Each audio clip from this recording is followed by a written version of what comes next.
அகத்தியமே ஜெயம், ஆனந்தமே அகத்தியம். சிவாய நமக. ஓம் நம சிவாய. சிவப்பேராற்றலே நமக. சிவமகா பெருமகா பேராண்மை மிக்க இறைமகா ஆற்றலே நமக என சிவ திருபடி பணிந்து சிவசபையிலே சிவமகா சித்த சபையிலே அகத்திய ஞான சபையிலே அற்புதமாக ஞான பீடத்திலே அமர்ந்து அரசாளுகின்ற அகத்தியத்தை அருளாசானை பேராசானை பெரும் கருணை வடிவத்தை சூட்சம நிலையிலே சிவபெருமான் எம்பெருமான் அப்பன் ஐயன் அமர்ந்திருக்க ஐயன் அகத்தியத்தை அற்புதத்தை நல்லாசானை நற்கருணை வடிவத்தை பேராசானை பெருங்கருணை வடிவத்தை சிவசபை கொடுத்தவனை சித்த சபை கொடுத்தவனை சிவநூல் கொடுத்தவனை சித்த நூல் கொடுத்தவனை சிவப்பிரபஞ்ச மகா நூல் பெற்று கொடுத்த பெருமகனாம் ஆசானை அகத்தியத்தை சங்கொலி முழங்கி அற்புதமான சிவநாத சித்தநாத ஒளிகளுக்கிடையே பேராண்மை மிக்கவனை பெருங்கருணை கொண்டவனை வருக வருக என எழுகடல் உண்ட ஏழுலகம் வலம் வருகின்ற அகத்தியத்தை வருகவே வருக என சிவரூபனை சித்த பெருமகனை நல்லாசானே வருக நற்கருணை வடிவமே வருக வருக ஞான கூட்டத்தின் அற்புதமான ஞான பீடாதிபதியே வருக வருக என அகத்தியத்தை அற்புதத்தை வருக வருக என வரவேற்கிறோம். ஓம் அகதீஷாய நமக.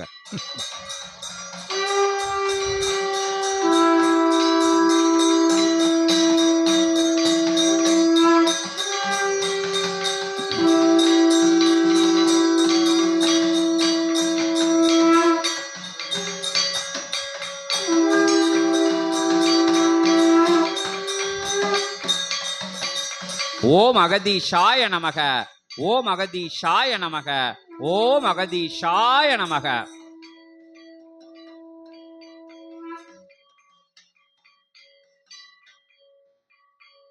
அகதீஷாய நமக. ஓம் அகதீஷாய நமக. ஓம் அகதீஷாய அகதீஷாய அகதீஷாய நமக. அருள் நிறை இறை வடிவம் பிரம்மாண்ட தீப்பிழம்பின் வடிவமாய் எழுந்தருளிய ஏகபோக சபைதனில் கண்டோம் யாவரும் அதிர பிரபஞ்சம் எழுந்து பிரம்மாண்டத்தை தன் ஒரு சுட்டு விரலின் அசைத்து அழகு பார்க்கும் அற்புதமான சபை நாயகன் பிரபஞ்ச நாயகன். பிரம்மாண்ட நிலை எதுவென்று உணரா நிலையாய் உயரம் எது அவனின் தாழ் நிலை எது என்று அறிய முடியா அற்புத வடிவந்தனை தாங்கி சிவத்தின் திருவடி தொட்டு வணங்கி அகத்தியன் யாம் வந்து திரு செந்திலகம் தனில் சிவகூரை தலமதில் முழுமதி நன்னாளின் பூஜை கண்ட ஆசானுக்கு நல் ஆசி வழங்கி அகதீஷாய நமக. அகதீஷாய நமக. ஓசைகள் எழுப்பும் நிலை ஓசைகள் எங்கிருந்து எழுகின்றதோ அவனுக்கு எதிரே ஓசைகள் எழுப்புகின்ற நிலைதனை அவனோடு கலந்து ஒளித்திட்ட அற்புதமான இக்கூரை தனில் அகத்தியன் யாம் வந்து அமர்ந்தோர் யாவருக்கும் சிவசற்சங்கம நிகழ்வின் துவக்க ஆசிதனை அகத்தியன் யாம் வழங்கி அகதீஷாய தன்மையை அடைகின்ற சித்த நிலை என்றால் என்ன? சித்த நிலைக்கு முன்பாக அந்நிலை நோக்கி பயணப்படுகின்ற அம்முயல்பு நிலை முயற்சி நிலை என்றால் என்ன? அம்முயற்சிதனை கையாளுவதற்குரிய வழிமுறைகள் என்ன? அவ்வழிமுறைகளை சுட்டிக்காட்டும் அறநெறி தவறா பிரபஞ்ச மகாசபை ஆசான் கூறும் அறிவுரைகள் என்ன என்று அற்புதமாய் அடுக்கடுக்காய் தளம் தளமாய் பல்வேறு பரிமாணங்களாய் இச்சபை அடுக்கினில் அமர்ந்து சபை இடுக்கினில் அமர்ந்து அடுக்கடுக்காய் பல அனுபவங்களை பெற்று வருகின்ற அத்துணை சீடர்களுக்கும் அகத்தியன் பௌர்ணமி நன்னாளின் ஆசிகள் உரைத்து அகதீஷாய நமக. அகதீஷாய நமக. ஒவ்வொரு படிக்கட்டுகளாய் ஏறி ஏறி ஏறி ஒருவன் உயர்நிலையில் அமர்கின்ற பொழுது தான் நடந்து வந்த அத்தகைய படிக்கட்டுகளை உற்று நோக்குகின்ற பொழுது ஒவ்வொரு படிக்கட்டிலும் தன் கால் எடுத்து வைக்கின்ற பொழுது ஏற்பட்ட ரணநிலை, அரணநிலைதனை ரணமாக எண்ணாது அவன் வாழ்வியல் நடைமுறைகளை கற்றுக்கொள்கின்ற அனுபவமாக அவன் எண்ணுகின்ற பொழுது அவன் ஏறி அமர்ந்திருப்பது உச்சாணி நிலையில் அமர்ந்திருக்கின்ற பொழுது எழுகின்றதே ஒரு உன்னத உயர் சந்தோஷ ஆனந்த நிலை. அத்தகைய ஆனந்தத்தினை எங்கிருந்து அடையலாம் என்று கற்றுக் கொடுக்கும் ஞான பட்டறையின் ஆசானுக்கும் சீடர்களுக்கும் அகத்தியன் யாம் நல்லாசி வழங்கி. அகதீஷாய நமக, அகதீஷாய நமக.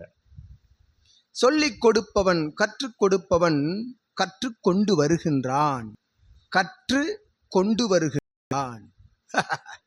கற்றுக்கொண்டு அவன் கற்றதை கொண்டு வருகின்றான்.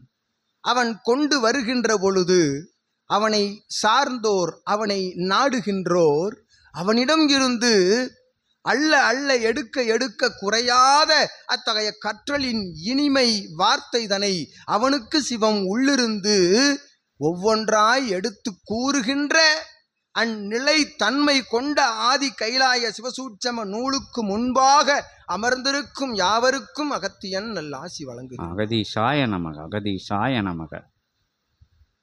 பிரளயத்திலிருந்து, பிரபஞ்சத்திலிருந்து எழுகின்ற பிரளயத்திலிருந்து வரும் வார்த்தைகள் இவை.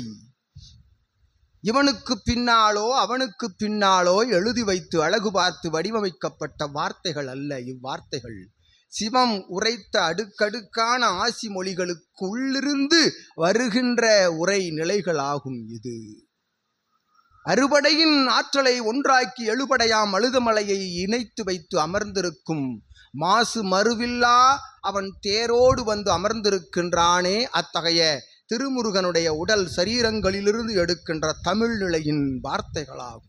அத்துணையும் ஆதி கைலாய சிவசூட்சம நூலிலிருந்து வருகின்ற ஒவ்வொரு சொல்லும் என்று அகத்தியன் யாம் உரைத்து,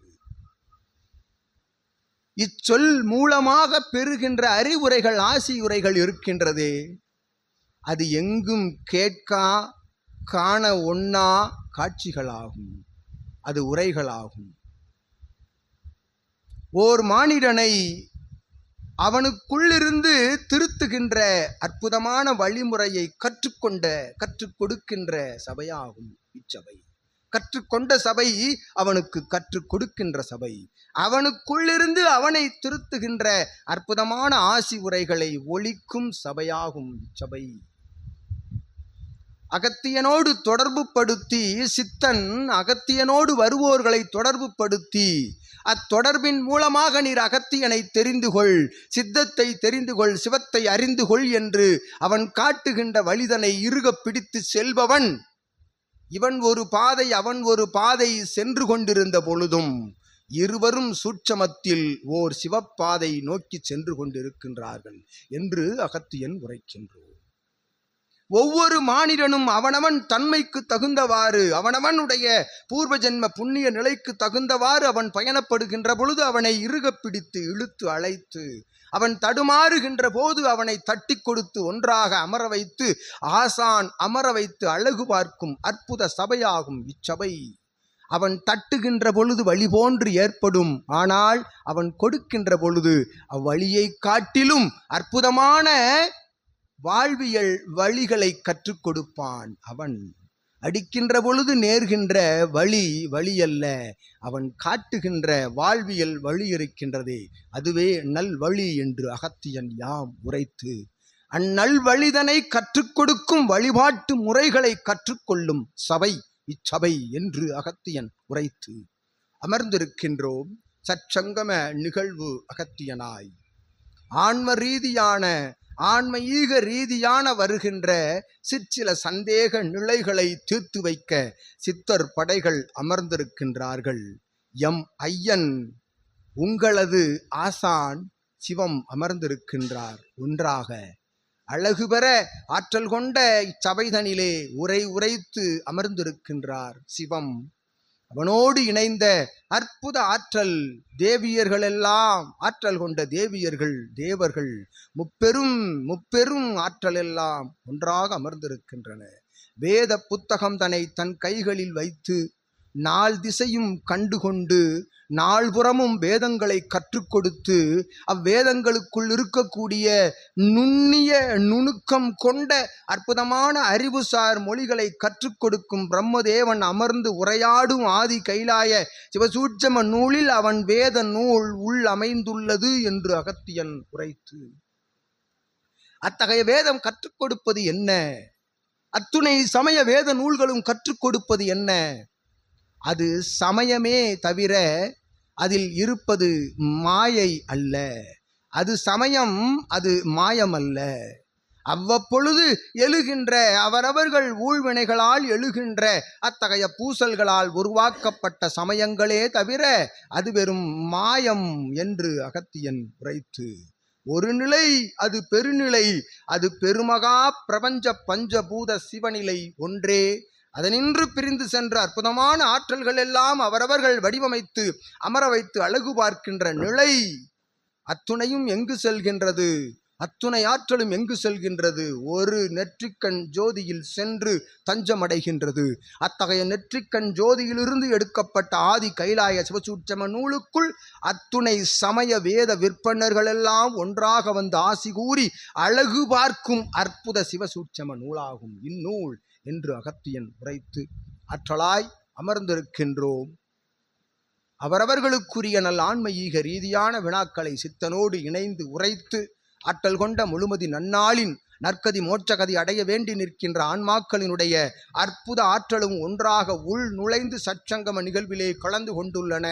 அவ்வாறு கலந்து கொண்டுள்ள ஆன்மாக்களில் வந்து அமர்ந்தோர்களுடைய முன்னோர் மூத்தோர்கள் எல்லாம் இணைந்து அமர்கின்ற அற்புத அதிசய அபூர்வ நிலை பெற்ற சபைதனில் அகத்தியன் அமர்ந்திருக்கின்றோம். சுப நிகழ்வாய் சித்தனி.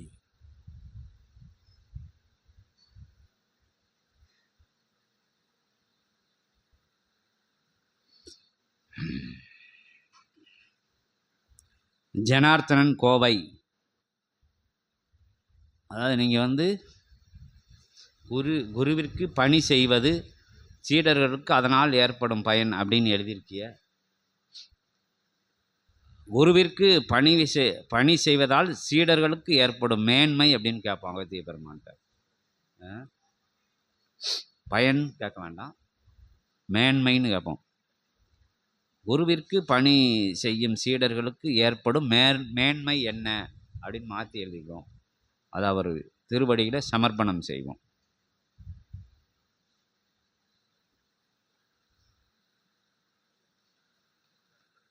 சரி.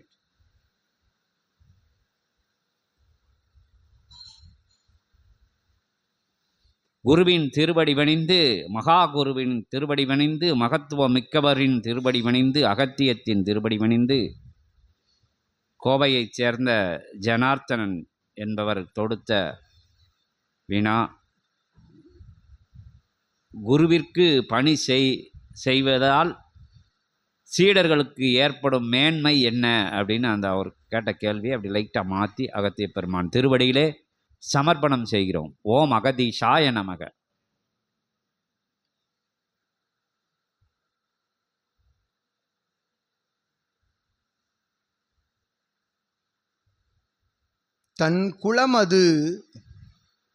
தன் குலமது உயர்ந்து நிற்க,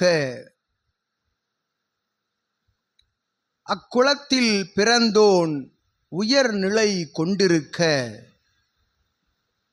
அது எக்குளம் என்றால் அதுவே கலியுகந்தனில் அவரவர்கள் வந்து அமர்கின்ற திருக்குளமாய், அது திரு அமர்ந்த குளமாய், ஒவ்வொரு முன்னோர் மூத்தோர்கள் எல்லாம் நல்நிலை நோக்கி நற்பயணம் மேற்கொள்கின்ற பொழுது அவர்களெல்லாம் வரும் காலங்களில் படிப்படியாக திருவாக மாறுகின்ற பொழுது அக்குளம் திருக்குளமாக மாற்றம் கொண்டு அத்திருவின் வழி வழியாக வருவோர்கள் எல்லாம் நல் திரு ஆற்றலை உணர்ந்து அத்திரு ஆற்றலை எதன் மூலமாக உணரலாம்? எவர் மூலமாக உணரலாம்?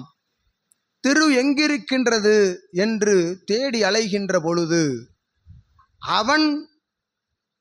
அவனுடைய முன்னோர்கள் மூத்தோர்களை வணங்குகின்ற அத்தகைய திருவின் ஆற்றலின் மூலம் அவன் திருவை தேடுகின்ற பொழுது அவர்களின் பூர்வ ஜென்ம புண்ணிய நிலைகளெல்லாம் ஒன்றாக இவனோடு இணைந்து இவன் பல ஜென்ம காலங்களில் ஏற்படுத்திய புண்ணிய நிலைகளெல்லாம் ஒன்றாக கலந்து அவ்விடத்தில் பாவ நிலைகள் சற்று படிப்படியாக களையப்பட்டு அவன் திருவின் ஆற்றலால் அவன் வணங்கிய திருக்களின் ஆற்றலால் ஓர் நற்குருவை வந்தடைகின்றான்.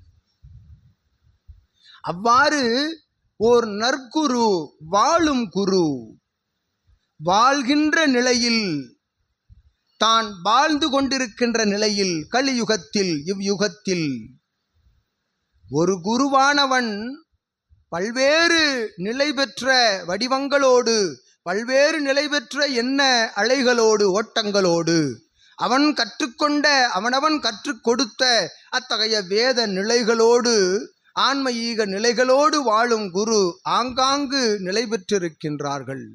இருந்த பொழுதும் உண்மையான குரு என்பவன் எவ்வாறு இருக்க வேண்டும் என்பதன் சான்றுதனை அகத்தியன் பல்முறை பல்லாசிகளில் உரைத்திருக்கின்றோம். என்ற பொழுதும் தன்னை எவனொருவன் தாழ்த்தி வாழும் குருவாக இருந்த பொழுதும் தன்னை மற்றவர்கள் வாழ்த்துகின்ற பொழுது மேம்பட்ட வாழ்த்துக்கள் கூறி வாழ்த்துகின்ற பொழுதும் ஏன் சித்தர் பெருமக்கள் எல்லாம் நாடிகளின் மூலம் வாழ்த்துகின்ற பொழுதும் சிவம் வந்து அம்மை அப்பனோடு இருவரும் இணைந்து வந்து வாழ்த்துகின்ற பொழுதும் பிரபஞ்ச ஆற்றல் எல்லாம் வாழ்த்துகின்ற பொழுதும் எவன் ஒருவன் தன்னை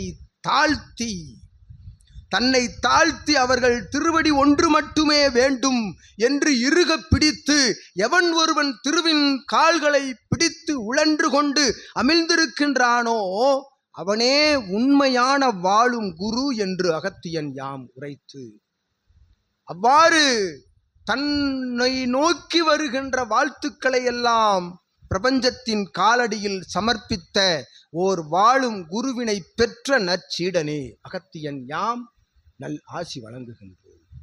அவ்வாழும் குரு அமர்ந்திருக்கும் தளம் எத்தளம்? பிரபஞ்ச மகா சிவ அகத்திய வாழை சித்த சபை என்ற இத்தளமதிலே அகத்தியனைப் போல் அடி உயரம் கொண்டவன், அகத்தியனைப் போல் உருவம் கொண்டவன், சித்தர்களைப் போல் தேகம் கொண்டவன், சிவத்தால் தேகம் பெற்றவன், சிவத்தை தேடி தன் அகத்திற்குள் சிவம் பெற்றவன், இவனை குருவாக கண்ட சீடனே அகத்தியன் யாம் நல்லாசி வழங்குகின்றோம். அவ்வாறு வாழும் குருவினை ஒருவன் பெற்றுவிட்டானெனில் அவன் பிறந்த பிறப்பின் நிலையை இஜென்மத்தில் அவன் தீர்த்து கொள்கின்றான் என்று அகத்தியன் யாம் உரைக்கின்றான். பிறந்த பிறப்பின் கடன், பிறப்பு கடன். எவ்வாறு மனிதனாக பிறக்கின்றான்? மனிதனாக பிறக்கின்ற யுகம் எத்துணை யுகம் கடந்து பிறக்கின்றான், எத்துணை ஜென்மங்கள் கடந்து அவன் பிறக்கின்றான். அவ்வாறு கிடைக்கப் பெறாத அரியதொரு மானிட பிறப்புதனை பெற்ற இத்தகைய யுகத்தில் மானிடனாக பிறந்த இஜென்மத்தை அவன் பயன்படுத்தி கொண்டு வாழும் குருவோடு இணைந்து அவன் பயணிக்கின்ற பொழுது சிவத்தோடு இணைந்து பயணித்து இறுதியில் சிவத்தடியில் அவன் சிவஜீவியாக அமைகின்றான் என்னும் அகத்தியன் யாம் உரை பேர் பெறுகின்ற சீடர் மட்டுமே இச்சபையிலே நிரந்தரர்களாக நடப்பட முடியும் என்று நல்லாசி வழங்குகின்றார்.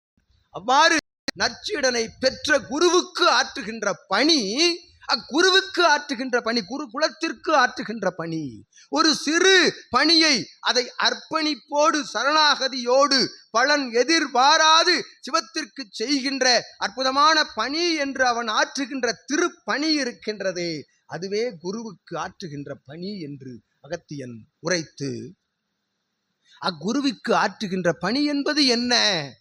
அவனோடு அவன் சொல்கின்ற சொல் கேட்டு அவன் நடக்கின்ற நடையோடு இணைந்து அவனோடு பயணிப்பது ஒன்றே அவனுக்கு ஆற்றும் பணியாகும் என்று அகத்தியன் உரைக்கின்றோம். அவன் தூசினை சுத்தப்படுத்தி கொடுப்பது பணியல்ல, அவனுக்கு சாதங்கள் வைத்து அதனோடு இணைந்த ஆகாரங்கள் வைத்து அவனை உபசரிப்பது பணியல்ல, அவனை திருப்திப்படுத்துவது பணியல்ல. அவனுக்குள் உம்மை அவன் கலக்கச் செய்து அவனோடு நீர் கலந்து இருவரும் ஒன்றாக கலக்கின்ற நிலை இருக்கின்றது. இச்சீடன் நற்சீடன் என்று ஒரு குரு நினைப்பானே ஆயின் அதுவே அவன் பிறந்த பிறப்பு கடனை அடைகின்ற முழு முதல் நிலை என்று அகத்தியன் உரைக்கின்றான். அவ்வாறு ஒரு குரு ஒரு சீடனை நற்சீடன் என்று தன் அடியாள் நிலை மனதில் நினைத்து விட்டானே ஆயின் அத்தகைய நினைவு எத்தனை யுகம் கடந்தாலும் அந்நினைவு அழியப் போவதில்லை. அவன் நினைத்து விட்டால் சிவம் நினைத்து விட்டார் என்று அதன் பொருளாகும். அவ்வாறு குருவின் ஆதரவினை, அன்பினை, அரவணைப்பினை பெற்றவன் ஒரு நல் மானிட நிலையிலிருந்து மாறுபடுகின்றான்.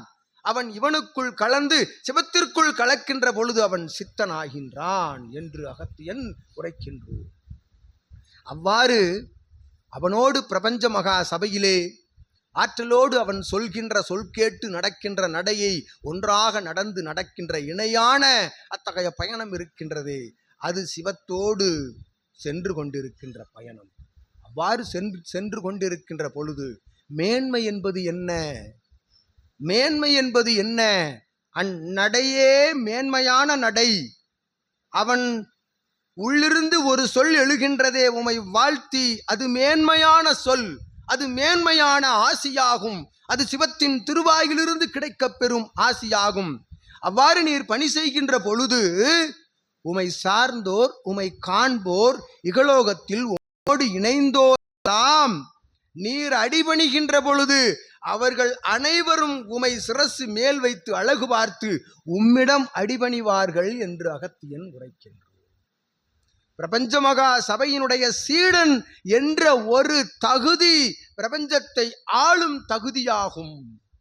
சீடன் என்ற தகுதியே பிரபஞ்சத்தை ஆளும் தகுதி என்றால், நீர் சீடனாக இருந்து சித்தனாக மாறுகின்ற பொழுது நீர் எவரை ஆளலாம்?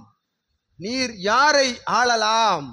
சிவத்தோடு ஒன்றாக இருந்து பிரபஞ்சத்தை ஆளலாம் என்னும் நிலைதனை அகத்தியன் உரைத்து, ஆற்றும் பணி என்றென்றும் பிரபஞ்சத்திற்கே, குருவிற்கு ஆற்றும் பணி என்றும் பிரபஞ்சத்திற்கு ஆற்றும் பணி. பிரபஞ்சம் பஞ்சபூதம் உமை அரவணைத்து அழகு பார்த்து மடியில் அமர வைத்து உமை கட்டி காத்து உமக்குள் இருக்கும் பஞ்சபூதங்களை தூய நிலையில் தெளிய வைத்து இரண்டும் ஒன்றாக கலக்கின்ற பொழுது, திருவருளும் குருவருளும் ஒன்றாக கலக்கின்ற பொழுது நீர் பெரும் அருள் பெற்ற பெருமகானாய் வலம் வரலாம் இப்பிரபஞ்சத்தில் என்று அகத்தியன் உரைக்கின்றோம். இதுவே குருவிற்கும் சீடனுக்கும் இடையே இருக்கக்கூடிய பந்தம்.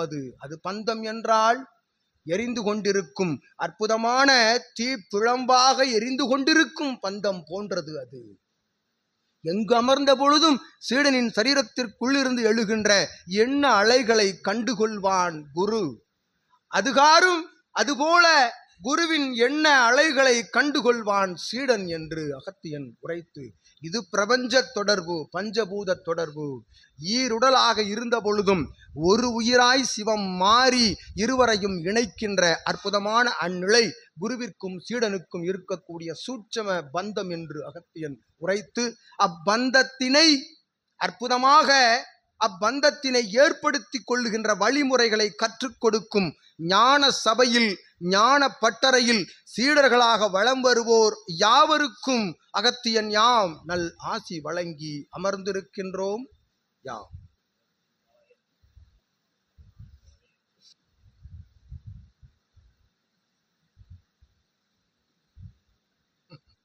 செல்ல பெருமாள் எந்த தர்மம் செய்தால் உடனே கர்ம வினைகள் கழியும்.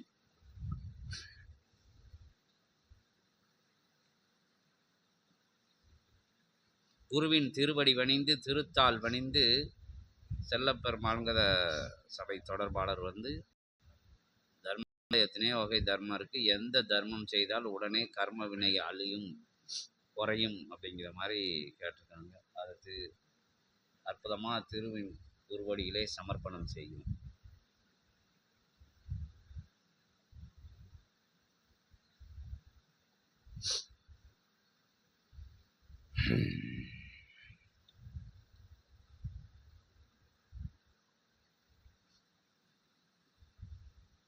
பிரேமன்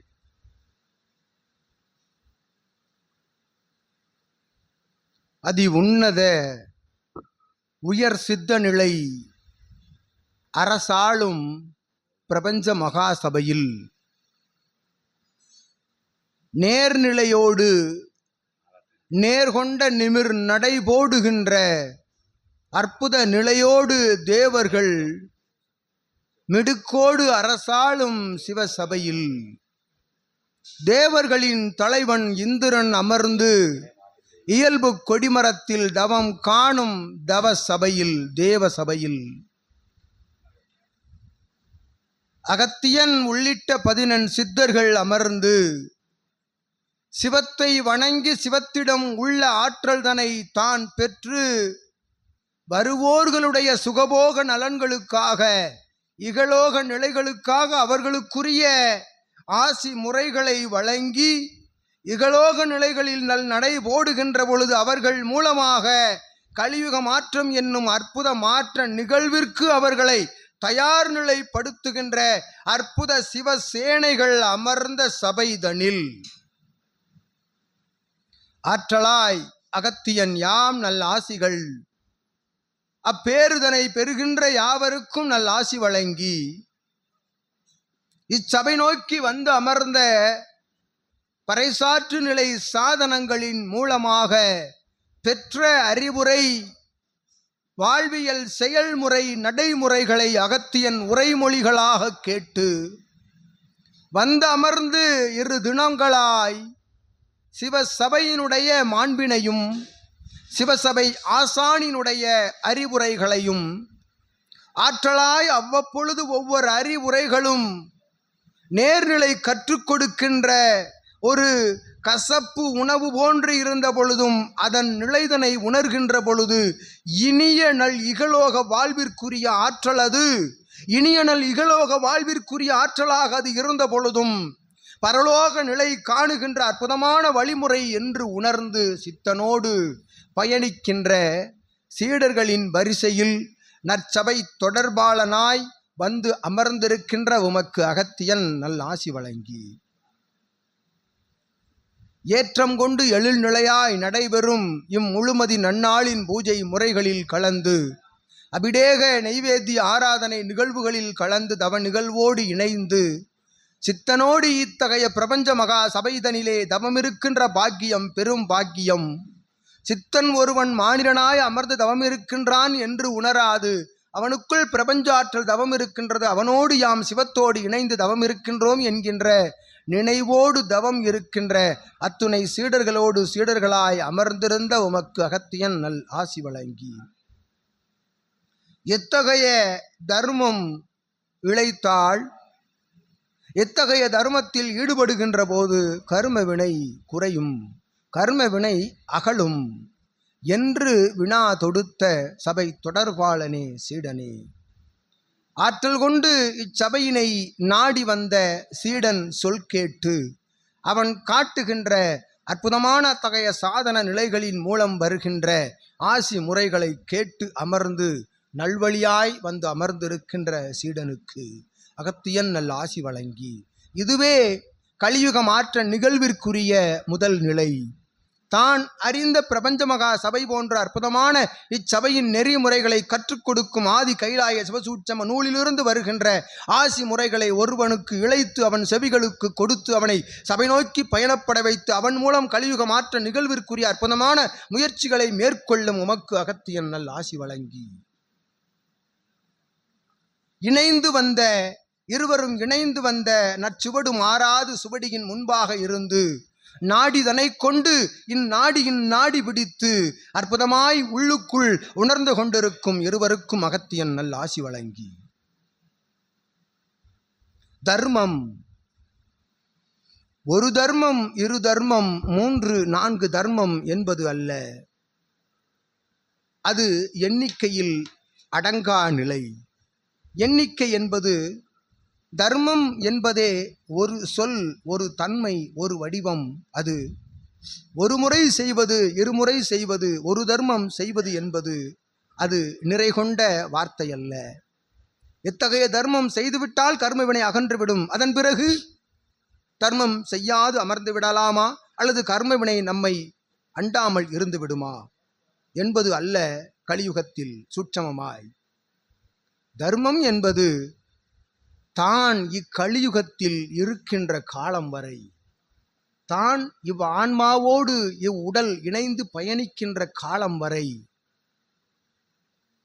தன்னால் இயன்ற தன் பொருளீட்டலில் இருந்து தன்னால் இயன்ற தானங்களை இடுகின்ற பொழுது அது தர்ம நெறியாக அது கலந்து, பிரபஞ்சத்தோடு தர்ம நெறியாக கலந்து, அத்தகைய புண்ணிய நிலை என்பது தான் வாழ்ந்து கொண்டிருக்கின்ற காலம்தனிலும் அதனை பெற்று தனக்கு பின்பாக வருகின்ற தன்னுடைய சந்ததியர்கள், தன்னை சார்ந்தோர்கள், தன் வம்சா வழியாக வருகின்ற யாவருக்கும் அத்தகைய புண்ணியம் பகிரப்படுகின்றது. நீர் வந்து அமர்ந்திருக்கின்றீரே பிரபஞ்ச மகா சபைதனிலே, அகத்திய வாழை சித்த சபைதனிலே, அற்புதமாய் சிவம் எழுந்து ஆற்றல் கொண்ட ஆர்ப்பரிக்கும் பிரம்மாண்ட ஆசி உரைதனை தன் செவிகளின் கேட்டு அமர்ந்திருக்கின்றீரே. இத்தகைய புண்ணியம் எங்கிருந்து பெறப்பட்டது? இப்புண்ணியம் உம்முடைய பூர்வ ஜென்ம முன்னோர் மூத்தோர்கள் செய்த புண்ணிய நிலைகளாலும், நீர் பல்வேறு ஜென்ம காலங்களில் செய்த புண்ணிய கணக்கு எடுப்பின்படியும் வந்து அமர்ந்திருக்கின்றீர். ஆதி கைலாய சிவசூட்சம நூலுக்கு முன்பாக, சித்தனுக்கு முன்பாக, சிவத்திற்கு முன்பாக என்று அகத்தியன் உரைத்து, இப்புண்ணியமானது நீர் ஆற்றுகின்ற பொழுதும் அது உமை சார்ந்த சந்ததியர்கள் யாவருக்கும் சென்றடையும். கர்மவினை என்பது அது படிப்படியாய் பிறந்த காலங்களிலிருந்து ஆற்றுகின்ற புண்ணிய நிலைகளால் அது படிப்படியாய் களையப்பட்டு வருகின்றது.